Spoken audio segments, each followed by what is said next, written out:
বন্ধুরা আজকে চলে এসেছি তোমাদের সঙ্গে একটা অন্যরকম ভিডিও শেয়ার করতে। আজকে রবিবার, ছুটির দিন, সবার ছুটি। আর আজকেও আমার সত্যি খুব আনন্দ হচ্ছে, যেহেতু আজকে আমার ছেলের অফিসের ছুটি। কারণ আমার সাধারণত অফিসের ছুটি থাকে না, আমার ছেলের সাধারণত রবিবার। তো আজকে আমার খুব আনন্দ হচ্ছে। তো সকালবেলা একটু দেরি করেই উঠেছি, যে দেরি করে উঠবো, যেহেতু ছুটি আছে, অফিসে রান্না করার কোনো চাপ নেই। তো সকালে যখন ৮টার সময় ঘুম থেকে উঠেছি, উঠে যখন ছাদে গেলাম, জামা কাপড় মিলে 9:45 মিলতে যাচ্ছি, তখনও দেখি চারিদিকটা পুরো কুয়াশায় ভরে রয়েছে, রোদ উঠেনি। আজকে আমাদের কলকাতায় প্রথম এই শীতে রোদ ওঠেনি। মানে বেলা ১টা বা ১:৩০ বাজে, তখনও পর্যন্ত রোদ ওঠেনি। এই ভিডিওটা আমি কিন্তু তোমাদের সঙ্গে এখনই শেয়ার করছি, আজকের ভিডিও। তো তখনও রোদ ওঠেনি। তো যাই হোক, সমস্ত কাজকর্ম করে নিয়েছি। আর আজকে রবিবার, ছুটির দিন, ছেলে বাইরের খাবারই নিয়ে আসে টিফিন বেশিরভাগ।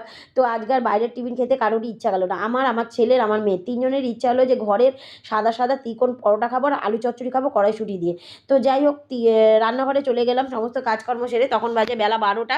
রান্নাঘরে গিয়ে টিফিন করতে শুরু করে দিলাম।